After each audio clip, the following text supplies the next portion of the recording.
The sound of bulldozers woke me up at 6 in the morning. Through my bedroom window, I could see three massive yellow machines rolling down the street toward my cabin. My heart started pounding as I realized they were not here for construction work. They were here for destruction. Karen Mitchell stood at the end of my driveway, clipboard in hand, directing the drivers like some kind of demolition general. Her perfectly styled blonde hair caught the morning sun as she pointed directly at my front door.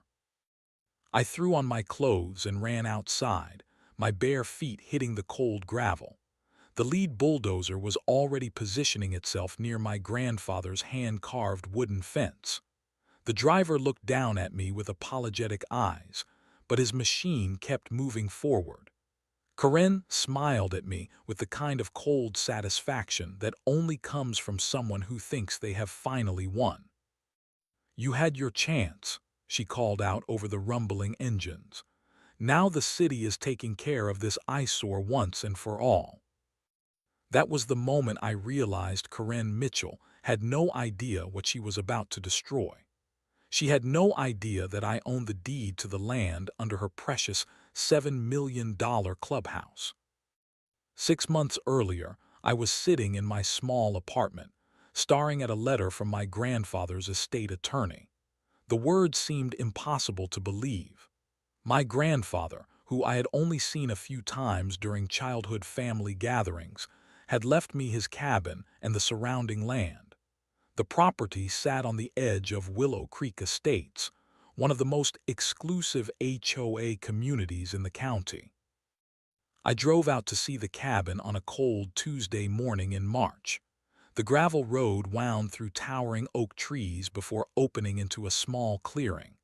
There it was, a rustic log cabin with a wraparound porch and stone chimney, exactly like something from a fairy tale. The wood had weathered to a beautiful silver gray, and wildflowers grew in patches around the foundation. I walked up the creaking steps and used the old brass key the attorney had given me. The door opened with a gentle push, revealing a cozy interior filled with handmade furniture and family photographs. Dust particles danced in the afternoon sunlight streaming through the windows. I could smell the faint scent of wood smoke and old books. This was my inheritance. This was my connection to family history I had never known existed. The property had been in our family for over 100 years, long before any of the fancy houses around it were even planned. I felt a deep sense of belonging as I explored each room, running my fingers along the hand-carved wooden beams and discovering old letters tucked away in dusty drawers. I was taking photographs of the stone fireplace when I heard footsteps on the porch. The front door opened without a knock, and a woman in her 50s walked in like she owned the place. She had perfectly styled blonde hair, designer clothes, and an expression of complete disgust as she looked around the cabin. "You must be the new owner," she said, not bothering to introduce herself. "I am Karen Mitchell, president of the Willow Creek Estates Homeowners Association. We need to talk." I set down my camera and faced her. "Nice to meet you. I am sorry, but I did not hear you knock." Karen waved her hand dismissively. "Listen, I am going to be direct with you. This cabin is a complete eyesore. It brings down property values for the entire neighborhood. The HOA board has been waiting for years for the previous owner to do something about it." "The previous owner was my grandfather," I said quietly. "Well, now it is your problem," Karen continued without missing a beat. "You have 30 days to bring this property up to community standards or face legal action. That means new siding, professional landscaping, and architectural approval for any improvements. The mailbox alone violates at least 6 different covenants." I felt my face getting hot. I just inherited this property. I have not even had time to. "Time is exactly what you do not have," Karen interrupted. "The HOA has been patient long enough. Either you fix this mess, or we will find a way to fix it for you." She handed me a thick packet of papers and walked out without another word.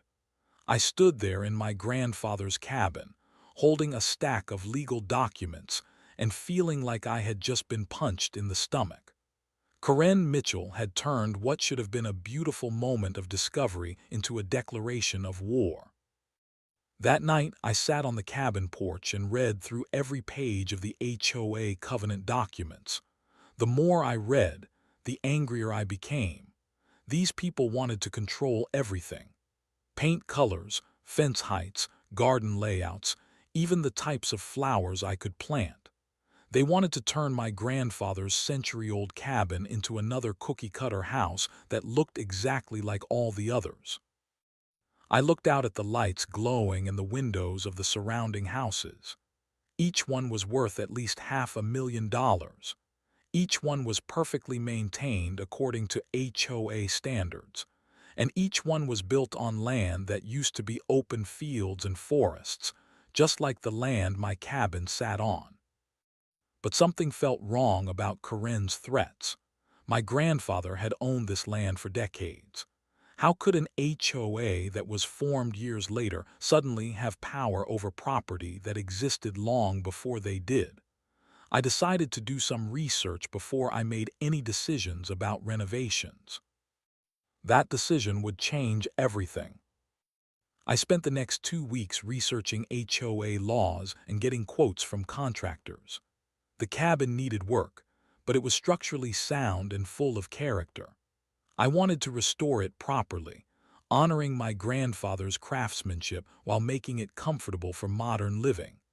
I hired a local contractor who specialized in historic log home restoration and applied for all the necessary city permits.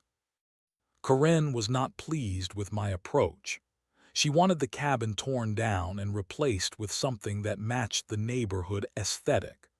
When I refused, she launched a campaign of harassment that would have impressed a military strategist.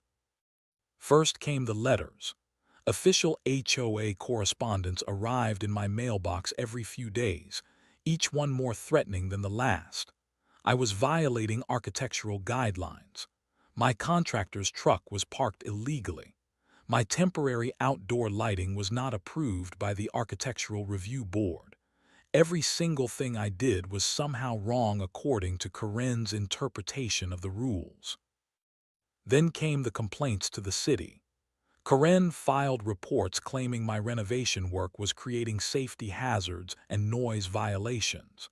She said my contractor was dumping construction waste illegally and that my property was attracting rodents. None of these claims were true, but they required me to spend hours on the phone with city officials explaining my permits and work plans. The psychological warfare escalated when Corinne started organizing neighborhood meetings. She created a social media group called Protecting Willow Creek Property Values and filled it with photos of my cabin during the messiest phases of construction. She posted pictures of my contractor's tools and materials, calling them unsightly debris and neighborhood blight. "This is what happens when people refuse to follow community standards," she wrote in one post. "Property values suffer when selfish individuals put their personal preferences above the good of the community." I tried to attend one of these meetings to defend myself, but Corinne had already poisoned the well. Neighbors I had never met stood up to complain about my dangerous renovation project. Someone claimed my contractor's early morning work was disrupting their sleep. Another person said my temporary fencing was blocking their view of the community pond. The most frustrating part was how Corinne twisted every fact to support her narrative. When I installed new electrical wiring, she claimed I was creating a fire hazard. When I had the chimney cleaned, she said I was releasing toxic chemicals into the air. When I planted native wildflowers in my front yard, she said I was creating an uncontrolled weed situation. I began to understand that this was not really about property values or community standards. This was about control. Karen had been the undisputed queen of Willow Creek Estates for years, and my refusal to bow to her demands was a direct threat to her authority. The breaking point came when Karen convinced the city to send out an inspector based on her false reports. I had to take time off work to meet with the inspector and walk through every aspect of my renovation project. He found no violations and actually complimented my contractor's work, but the process was humiliating and stressful. "Ma'am," the inspector told me as he finished his report, "I have to be honest with you. Someone has been calling our office almost daily with complaints about this property. We have investigated every single report, and we have found no legitimate violations. You might want to consider documenting these harassment attempts." That evening, I sat in my partially renovated cabin and tried to process what was happening. Corinne Mitchell was not just disagreeing with my renovation choices. She was actively trying to destroy my life. She was using her position as HOA president to weaponize city bureaucracy against me. She was turning my neighbors against me with lies and manipulation. I had two choices.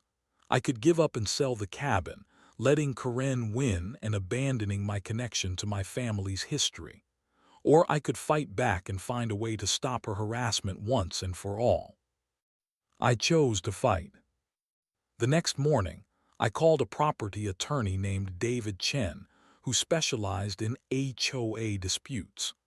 I told him about Corinne's campaign of harassment and my desire to restore the cabin according to my grandfather's vision. "Before we discuss legal strategy," David said, "I want to do some research into your property's history. Something about this situation does not add up. If your grandfather owned this land before the HOA was formed, they might not have the authority they claim to have." That phone call started an investigation that would reveal secrets Corinne Mitchell had been hiding for over 20 years. David Chen's law office was located in a converted Victorian house downtown, with tall windows and shelves full of legal books. When I arrived for our first meeting, he had spread dozens of documents across his conference table like pieces of a puzzle. "Tell me about your grandfather," he said. "How long did he own this property?" I pulled out the old photographs and letters I had found in the cabin. According to these documents, my great-grandfather bought the land in 1923. My grandfather inherited it in 1954 and lived there until he passed away last year. The property has been in my family for over a century. David nodded and made notes. "And when was the Willow Creek Estates HOA formed?" "According to their incorporation papers, 1998, I said. "But I am not sure what that has to do with my situation." David smiled. "It has everything to do with your situation. Let me show you something interesting." He pulled out a large map of the area and pointed to my grandfather's property. "This is your land, marked in red. It is a 12-acre parcel that has been continuously owned by your family since 1923. Now look at this." He overlaid a transparency showing the HOA boundaries. My cabin sat right in the center of the HOA territory, but something strange was happening at the edges of my property lines. "The HOA Clubhouse," David said, pointing to a large building on the map, "appears to be built partially on your land." I felt my heart start pounding. "What do you mean partially?" "I mean the county records show that approximately 40% of the Willow Creek Estates Clubhouse sits on land that belongs to you. Land that was never sold to the HOA. Land that was never part of their development." We spent the next 3 hours going through property deeds, survey maps, and incorporation documents. The story that emerged was shocking. When the developer created Willow Creek Estates in the 1990s, They had purchased most of the surrounding farmland but had never been able to buy my grandfather's 12 acres. Instead of redesigning their plans, they had simply built around it. But somewhere in the process, someone had made a critical error. The clubhouse, the crown jewel of the HOA community, had been built on the wrong piece of land. Part of it sat on property that still belonged to my family. How is this possible? I asked. Would they not have done surveys and title searches? David pulled out more documents. They did surveys, but look at this. The original survey from 1997 shows your grandfather's property clearly marked, but this survey from 1998, done just before construction began, shows completely different property lines. He pointed to discrepancies between the two surveys. Someone altered the boundaries on the second survey, someone who knew exactly what they were doing. I studied the documents more carefully. Who was the contractor for the clubhouse construction? David flipped through his files. A company called Mitchell Construction, owner and operator Robert Mitchell. The name hit me like a physical blow. Mitchell, as in Corinne Mitchell. Her husband, David confirmed. Robert Mitchell built the clubhouse, and somehow the surveys got altered right before construction began. I think we are looking at deliberate fraud. The room went silent as the implications sank in. Corinne had not just been harassing me about my cabin renovation. She had been trying to cover up the fact that her husband had built the HOA's most valuable asset on land he did not own. Land that belonged to my family. What is the clubhouse worth? I asked. David consulted his notes. Based on recent property assessments, approximately $7 million. It includes a fitness center, swimming pool, event spaces, and a restaurant. It is the centerpiece of the entire community. I felt dizzy. So you are saying I own part of their clubhouse? I am saying we need to have this property professionally surveyed to confirm what these documents suggest. But if I am right, you do not just own part of their clubhouse. You own the land that makes their clubhouse possible. Over the next 2 weeks, David arranged for a professional surveying team to map my property with GPS precision. We did not tell Corinne or the HOA what we were doing. We simply had the surveyors do their work and document their findings. The results were even more shocking than we had hoped. The survey confirmed that my property line extended 43 feet beyond where the HOA believed it ended. The clubhouse swimming pool, half of the fitness center, and the entire main event hall sat on land that belonged to me. But the most damning evidence came from the historical research David's team conducted. They found records showing that Robert Mitchell had been the surveyor for both the 1997 and 1998 surveys. He had deliberately altered the property boundaries to make his construction project possible, then covered up the fraud by incorporating those false boundaries into the HOA's official documents. This is not just trespassing, David explained. This is criminal fraud. Corinne's husband stole your land to build their clubhouse, and they have been profiting from that theft for over 20 years. I sat in my cabin that night, looking out at the lights of the clubhouse in the distance. All these months, Corinne had been attacking me for trying to restore my family's property. She had been claiming that my cabin was an eyesore that hurt property values. She had been threatening to have it torn down because it did not meet her standards. And all along, she had been living off the profits from land she had stolen from my family. The next morning, I called David with a decision that would change everything. I want to fight back, I told him. I want to expose what they did, and I want justice for my family.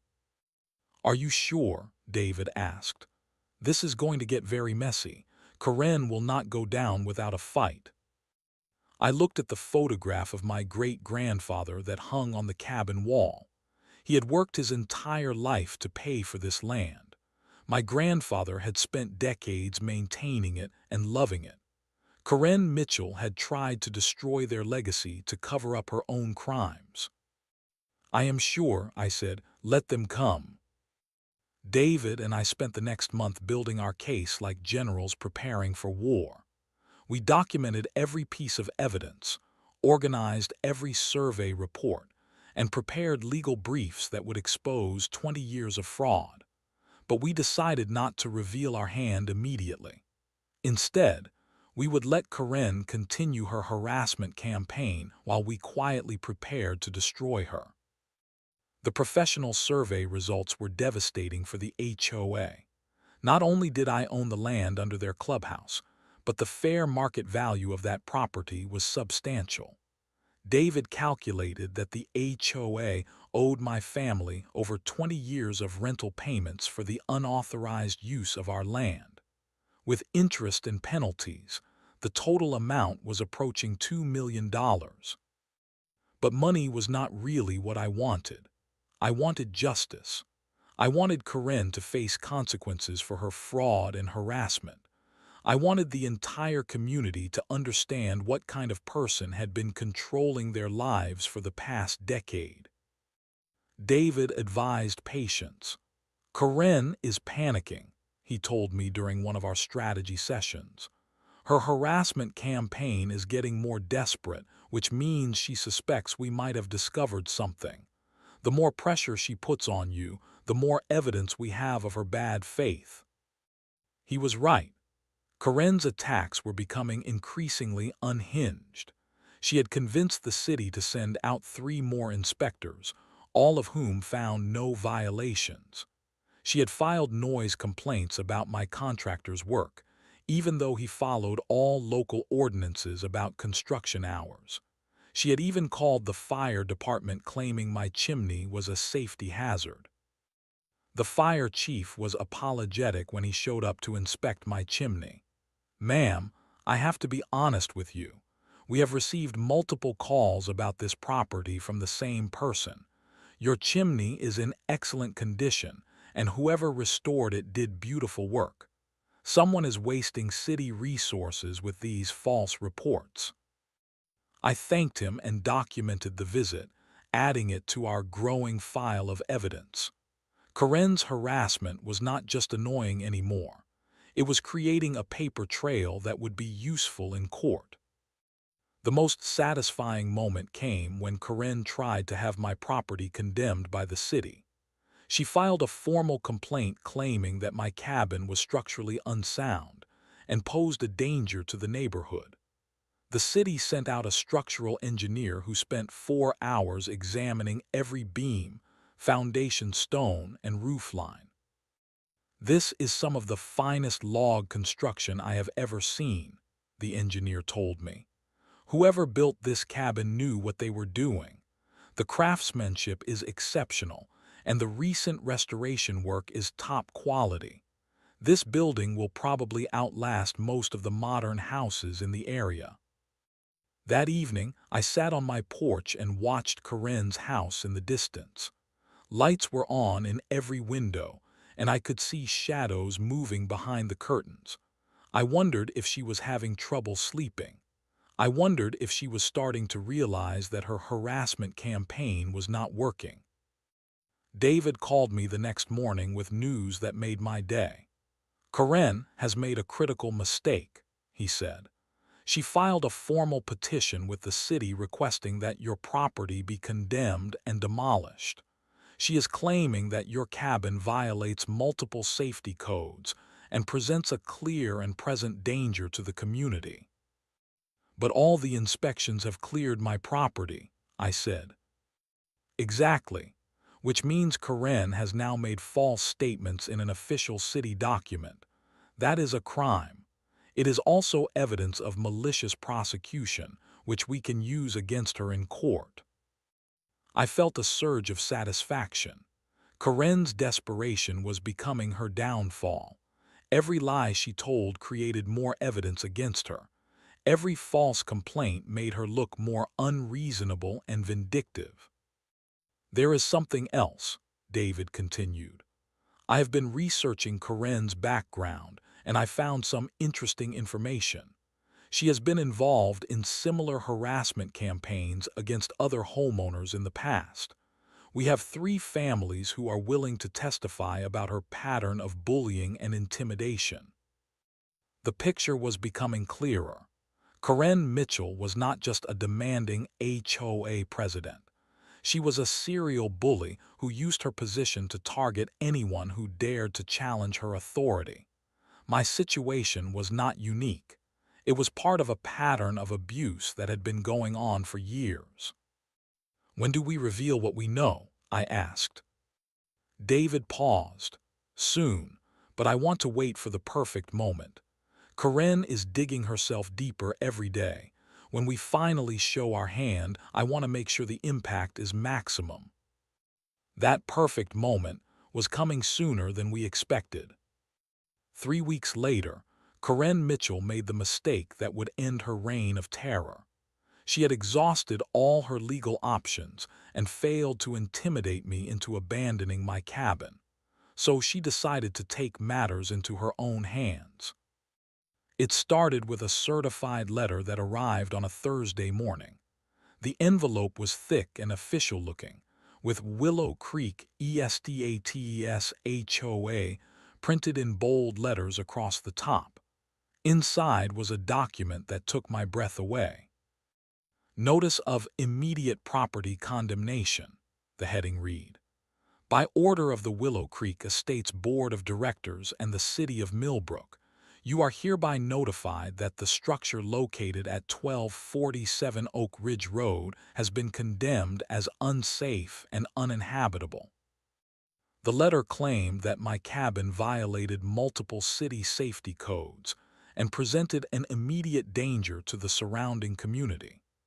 It demanded that I vacate the property within 48 hours and authorized the HOA to demolish the structure if I failed to comply. I called David immediately.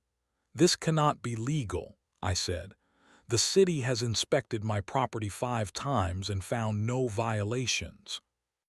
"It is not legal," David confirmed after I read him the letter. "The HOA has no authority to condemn property, and the city has not issued any condemnation order. This is fraud, and it is also harassment." But Karen was not finished.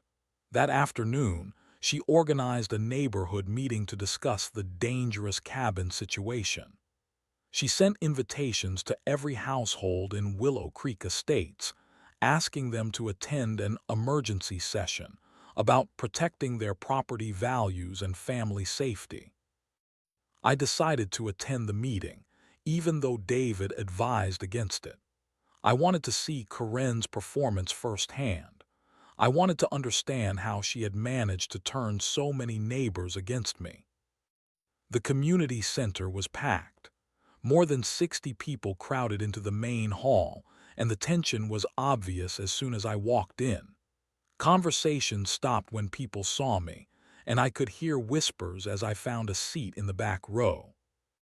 Karen stood at the front of the room like a prosecutor addressing a jury. She had prepared a presentation with photographs of my cabin during different phases of construction, along with official-looking documents and charts about property values. "Ladies and gentlemen," she began, "we are facing a crisis that threatens the very foundation of our community. For months, we have watched property values decline because of one person's selfish refusal to follow basic safety standards." She clicked through slides showing my cabin from unflattering angles, emphasizing construction debris and temporary fencing. "This is not just about aesthetics. This is about safety. City inspectors have found multiple violations, and we now have official documentation that this structure poses an immediate danger to our families." The lies were so outrageous that I almost laughed, but the faces around me were serious. These people believed every word Karen was saying. "I have tried to work with the property owner," Karen continued. I have offered assistance with renovations and provided guidance about HOA standards, but some people refuse to be reasonable. She looked directly at me as she said this, and I felt the weight of 60 pairs of eyes turning in my direction.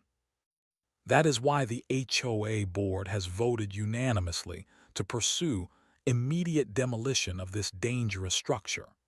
We cannot allow one person's stubbornness to put our entire community at risk. The room erupted in applause. People stood up to express their support for Corinne's decisive leadership. Someone suggested starting a legal fund to cover the costs of demolition. Another person volunteered to organize a petition supporting the HOA's actions. I sat in that room listening to my neighbors plan the destruction of my family's century-old cabin, and I felt something change inside me.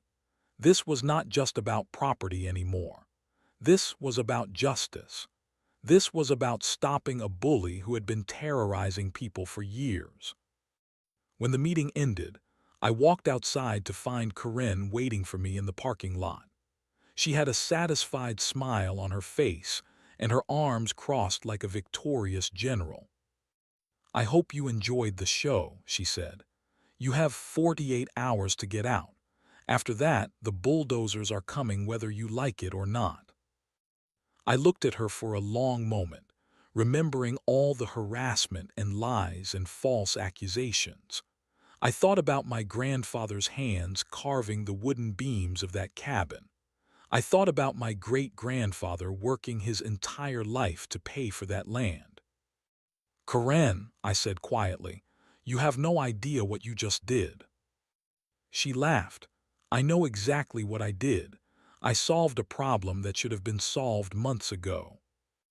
I walked to my car and drove home, already planning my next move. Corinne Mitchell had just made the biggest mistake of her life. She had given me the perfect opportunity to reveal everything we had discovered about her fraud and theft.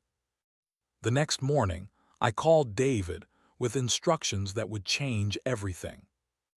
"It is time," I said. "Call an emergency HOA meeting. I want every homeowner in Willow Creek Estates to hear what I have to say."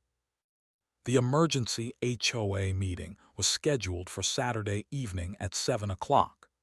David had sent official notices to every household in Willow Creek Estates, invoking a rarely used provision in the HOA bylaws that allowed any homeowner to call a community meeting. The notice simply stated that there would be a presentation of new information regarding property boundaries and community assets.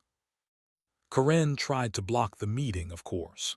She called David's office multiple times claiming that I was not a member of the HOA and had no right to address the community. But the property records were clear. My land was surrounded by HOA territory, and I had rights as an affected property owner. I spent the day preparing my presentation, organizing documents and practicing my speech. David had prepared legal briefs and survey maps that would expose 20 years of fraud. We had photographs, historical records, and expert testimony that would destroy Corinne's credibility forever. By 6:30, the community center was packed. Word had spread throughout the neighborhood that something big was happening. People who had never attended an HOA meeting before were crowding into the main hall, eager to see what new drama would unfold. Corinne arrived at exactly 7 o'clock, flanked by the other board members.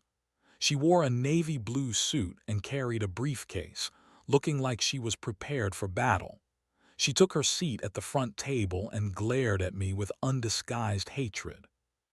"Ladies and gentlemen," David began, "thank you for coming tonight. My client has requested this meeting to share information that will significantly impact this community. What you are about to hear may be shocking, but everything we present tonight is documented and verifiable." He nodded to me, and I stood up to address the crowd. My heart was pounding, but my voice was steady. 6 months ago, I inherited my grandfather's cabin from his estate. Since then, Corinne Mitchell has made my life miserable with harassment, false accusations, and threats. She has told you that my cabin is dangerous and unsightly. She has claimed that my property hurts your home values. She has even tried to have my cabin condemned and demolished. I paused and looked around the room. Every face was focused on me with intense attention. But Corinne Mitchell has been lying to you. She has been lying about my property, lying about city inspections, and lying about her own authority. More importantly, she has been lying about something much more serious. I clicked to my first slide, showing the original 1997 survey of the area. This is what my property looked like before Willow Creek Estates was built. 12 acres of land that has been in my family for over a century. The room was completely silent. I could see people leaning forward in their seats, trying to understand what I was showing them. Now look at this, I said, clicking to the next slide. This is the survey that was used to build your clubhouse in 1998. Notice how the property boundaries have changed. Murmurs started rippling through the crowd as people began to understand what they were seeing. The person who altered these surveys was Robert Mitchell, Corinne's husband. He was the contractor who built your clubhouse, and he deliberately falsified property records to make his construction project possible. Corinne jumped to her feet. This is ridiculous. You cannot prove any of this. Actually, I can, I said calmly. I clicked to the next slide, showing the professional survey results. This is a GPS survey conducted last month by certified land surveyors. It shows that approximately 40% of your clubhouse sits on land that belongs to me. Land that was never sold to the HOA. Land that was stolen from my family. The room erupted in shocked conversation. People were talking over each other, pointing at the screen, and staring at Corinne with disbelief. The fair market value of the clubhouse is approximately $7 million, I continued, which means the HOA has been operating a facility built partially on stolen land for over 20 years. Corinne's face had gone completely white. She looked around the room desperately, trying to find support, but the other board members were staring at her with horror. This is why Corinne has been so desperate to get rid of my cabin, I said. She knows that if anyone investigated the property boundaries, her husband's fraud would be exposed. She has been trying to destroy my property to cover up her own crimes. The shouting started then. People were demanding explanations from Corinne, calling for her resignation, and asking how this could have happened. The organized, polite HOA meeting had turned into complete chaos. I have one more thing to show you, I said, raising my voice above the noise. The room gradually quieted down. I clicked to a slide showing Corinne's fake condemnation letter. Yesterday, Corinne Mitchell sent me this fraudulent document claiming that the city had condemned my property. She threatened to have my cabin bulldozed within 48 hours. I looked directly at Corinne as I delivered the final blow. But the city never issued any condemnation order. Corinne created this fake document herself. She committed fraud in an attempt to steal my property and cover up her husband's crimes. The room fell completely silent. Corinne was standing at the front table, her hands shaking, looking like she was about to collapse. "I am resigning from the board," she said in a voice barely above a whisper, "effective immediately." She gathered her papers and walked out of the community center, leaving behind 20 years of lies and the wreckage of her reputation. The door slammed shut behind her, and she was gone. The meeting continued for another hour as people processed what they had learned and discussed next steps, but the important work was done. Corinne Mitchell's reign of terror was over. 3 weeks later, I was sitting on my cabin porch, watching the sunrise paint the sky in shades of pink and gold. The bulldozers were gone. The harassment had stopped. The threatening letters had been replaced by apologetic phone calls from the new HOA board. Corinne Mitchell had disappeared completely. She resigned from the HOA board in disgrace and put her house up for sale within a week. Rumors circulated that she and her husband were facing criminal charges for fraud and theft, but I tried not to pay attention to the gossip. Justice had been served, and that was enough for me. The new board president, a retired teacher named Margaret Santos, had called me personally to apologize for Corinne's behavior. She asked if we could meet to discuss a reasonable solution to the property situation. "We know you have legal rights to part of the clubhouse land," Margaret said when we met at the cabin. "We also know that pursuing this through the courts would be expensive and time-consuming for everyone. Is there a way we can work together?" I had been thinking about this question for weeks. David had calculated that I could sue the HOA for millions of dollars in damages and back rent. I could force them to tear down part of the clubhouse or pay me fair market value for the land. I could make them suffer the way Corinne had made me suffer. But revenge was not really what I wanted. I wanted justice, and I wanted to make sure that what happened to me would never happen to anyone else. "I have a proposal," I told Margaret. "I will lease the clubhouse land back to the HOA for $1 per year. In exchange, the HOA will pay for the complete restoration of my cabin and establish a fund to help other homeowners who have been victims of harassment." Margaret's eyes widened. "That is incredibly generous." "I have conditions," I continued.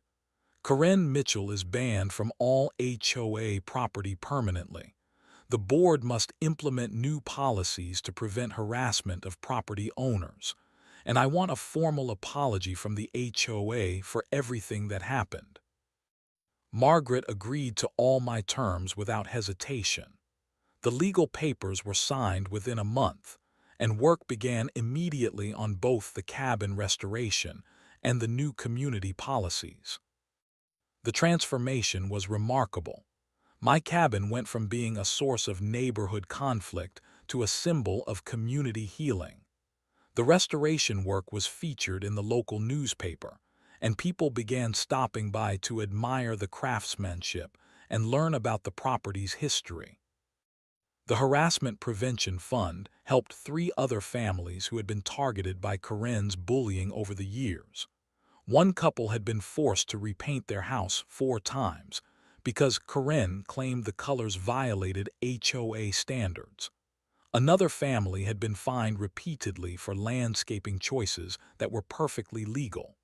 The fund helped them fight back against Corinne's abuse and recover their legal costs. 6 months after the revelation meeting, I hosted a community barbecue in my backyard. More than 40 neighbors showed up to celebrate the completion of the cabin restoration. People who had once viewed my property as an eyesore now called it the crown jewel of the neighborhood. Margaret Santos raised a toast during the barbecue. "To standing up for what is right," she said, "and to the kind of leadership that builds communities instead of dividing them." As the evening wound down and neighbors began heading home, I sat on my porch and reflected on everything that had happened. Corinne Mitchell had tried to destroy my family's legacy to cover up her own crimes. She had used her position of authority to bully and intimidate anyone who challenged her power. But she had made one critical mistake. She had underestimated the power of truth and the strength that comes from standing up to bullies. My grandfather's cabin still sits on the same land where my great-grandfather first built it over a century ago. The logs have been restored to their original golden color, and the stone chimney sends up gentle spirals of smoke on cold mornings. Native wildflowers bloom in the front yard, and the hand-carved wooden fence has been repaired and refinished. It is exactly what my grandfather would have wanted. It is a testament to the fact that sometimes, when you refuse to back down from bullies, justice really does prevail.